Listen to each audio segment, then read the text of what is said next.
দর্শক, এবারে আমরা ঈদ যাত্রার খবর জানবো। ঈদ যাত্রার খবর জানাতে সাভার থেকে সরাসরি যোগ দিচ্ছেন আমাদের সহকর্মী অপু ওহাব, এবং একই সঙ্গে গাজীপুর এবং মুন্সিগঞ্জ থেকেও দেখছি যোগ দিয়েছেন। শুরুতে চলে যাব সাভারে অপু ওহাবের কাছে। অপু। শাকিল, ঈদ যাত্রা কিন্তু শুরু হয়েছে আজ থেকে আরো 5 দিন 6 দিন আগে থেকে, কিন্তু মানুষের যাত্রা শেষ হচ্ছে না, এখনো যাচ্ছে, আজও যাচ্ছে। আমি এই মুহূর্তে রয়েছি নবীনগর ডাকারিচা মহাসড়কের নবীনগর একটি ফ্লাইওভারের উপরে। এখান থেকে কিন্তু আমরা দেখতে পাচ্ছি, ক্লিয়ারলি দেখতে পাচ্ছি যে প্রচণ্ড গাড়ির চাপ, এখনো পর্যন্ত পর্যাপ্ত গাড়ির চাপ রয়েছে এবং মানুষজনও বের হচ্ছে, মানুষজন আসছে। গতকালকেও অনেক প্রতিষ্ঠান, বিশেষ করে বেসরকারি প্রতিষ্ঠানগুলো খোলা ছিল, তারা যাচ্ছে। একটু কথা বলি, আজকে যাচ্ছেন কেন আপনারা? আগে যাননি কেন? আজকে নতুন করে যাচ্ছেন? আচ্ছা, ধন্যবাদ। আজকেও যাচ্ছে, অনেকেই যাচ্ছে, অনেকে আজকে বাড়ি ফিরছে। তবে যানজটের কথা যদি বলি, গাবতলী থেকে আরিচা পর্যন্ত কোথাও কোনো যানজট বা দীর্ঘ পরিবহনের সারিও নেই। শুধুমাত্র মোড়কেন্দ্রিক কিছু কিছু ক্ষেত্রে মুড়ে মুড়ে একটু অপেক্ষা করতে হয়, কয়েকটা গাড়ির জন্য অপেক্ষা করতে হয়। এর বাইরে কিন্তু স্বাভাবিকভাবে অন্যান্য দিনের মতো বা স্বাভাবিক চলাচলের মতন কিন্তু যানবাহনগুলো চলাচল করতে পারতেছে। এবং কিছু ক্ষেত্রে দেখা যাচ্ছে যে পরিবহনগুলো অপেক্ষা করছে, বাস স্ট্যান্ডে বা বাস টার্মিনালগুলোতে পরিবহনগুলো অপেক্ষা করছে যাত্রীর জন্য, এবং যাত্রী আসলে তৎক্ষণাৎ কিন্তু তারা ছুটে যাচ্ছে। তো সব মিলিয়ে এবার ঈদযাত্রা কিন্তু অনেকটা সুন্দর এবং নির্বিঘ্নে যেতে পারছে বলে অনেকে সন্তুষ্ট। থাকেন আপনাকে ধন্যবাদ আমাদের সঙ্গে যুক্ত হওয়ার জন্য। Vision hot and cool AC 4-way solenoid valve টেকনোলজিতে হিটিং ও কুলিং দুই মোডেই কাজ করে সমানভাবে। Vision hot and cool AC. এবারে চলে যাচ্ছি গাজীপুরের চন্দ্রায়, সেখান থেকে যুক্ত হচ্ছেন সরাসরি আমাদের সঙ্গে রফিকুল ইসলাম খান। রফিক, সেখানকার কি অবস্থা? শাকিল, গতকাল যখন শিল্প কারখানা সব বন্ধ হয়ে যায় তখন থেকে কিন্তু দুপুরের পর থেকে যাত্রী এবং যানবাহনের চাপ বাড়তে থাকে। সেই চাপ এখনো আছে, তবে রাতভর কিন্তু ঢাকা টাঙ্গাইল মহাসড়কের চন্দ্রামুড়কে কেন্দ্র করে বেশ 10 কিলোমিটারের উপরে যানজট ছিল।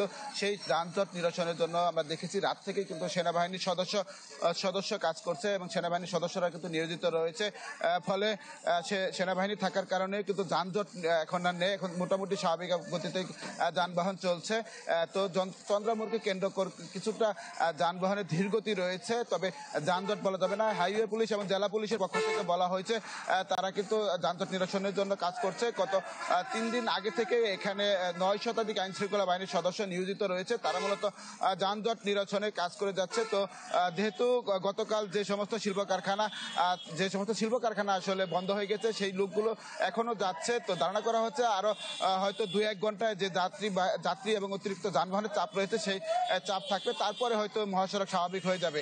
তো এখন পর্যন্ত চন্দ্রামুড়ে স্বাভাবিক গতির চেয়ে কিছুটা ধীর গতিতে যানবাহন চলাচল করছে এবং গাড়ির যে চাপ সেটি লক্ষ্য করা যাচ্ছে এবং সেই লক্ষ্যে কিন্তু আইন শৃঙ্খলা বাহিনীর সদস্যরা কাজ করে যাচ্ছে। এই ছিল এখান থেকে সর্বশেষ খবর। শাকিল। রফিক, আপনাকে ধন্যবাদ আমাদের সঙ্গে যুক্ত হওয়ার জন্য। ঢাকা মহাসড়কের খবর জানবো এবার, যোগ দিচ্ছেন শুভ ঘোষ। শুভ।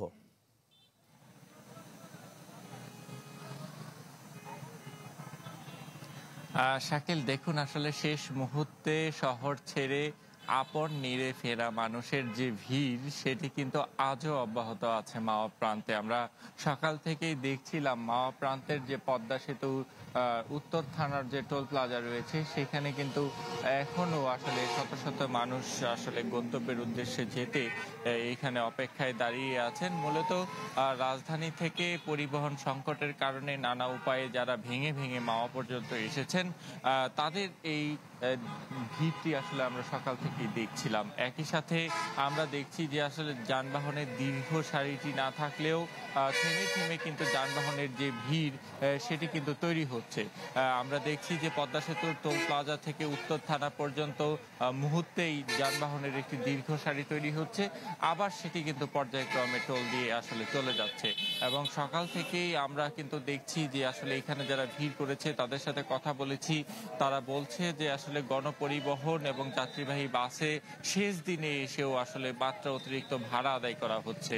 এবং এখানে যারা দাঁড়িয়ে আছেন তাদের সাথে কথা বলেছি, তারা বলছেন যে কেউ 1 ঘন্টারও বেশি সময় ধরেও কিন্তু অনেকে দাঁড়িয়ে আছেন। তবে এখানে যাদের উপস্থিতি চোখে পড়ছে এর মধ্যে উল্লেখযোগ্য হারে পুরুষের সংখ্যাই বেশি। তারা বলছে যে রাজধানীর সকল কর্মব্যস্ততাকে ক্ষণিকের জন্য বিদায় জানিয়ে কিন্তু তারা আপন ঠিকানায় ফিরছেন পরিবার এবং প্রিয়জনের সাথে ঈদ করতে। এবং অন্যান্য বছরগুলোতে পরিবার এবং সন্তান এবং তাদের যে স্ত্রী থাকে তাদের সাথে নিয়ে আসলে গ্রামের বাড়িতে ফিরলেও এই বছর কিন্তু অনেকটা আগেই আসলে পরিবারকে তারা দেশে পাঠিয়ে দিয়েছেন গ্রামের বাড়িতে, যে কারণে এখন নিজেরাই আসলে নিজের কাজ শেষে কিন্তু আসলে গ্রামে ফিরছেন। তবে আমরা যাত্রীবাহী যেসব বাস সকাল থেকে দেখেছি সেসব বাসেও কিন্তু আসলে তিল ধারণের ঠাঁই নেই, অর্থাৎ আমাদের সামনে দিয়ে যেসব বাস যাচ্ছে সেখানেও কিন্তু আমরা দেখছি যে ঠাসাঠাসি করে যাত্রীরা কিন্তু যাচ্ছে। তো সবকিছু মিলিয়ে শেষ মুহূর্তে বাড়ি ফেরার মানুষের অতিরিক্ত ভাড়া আদায় করা ছাড়া এইবার কিন্তু ঈদ যাত্রাটি একেবারেই স্বস্তিদায়ক, এবং শেষ দিনও যারা ফিরছে তারা বলছে ভোগান্তিহীন এক যাত্রার সাক্ষী হলেন তারা এই বছর।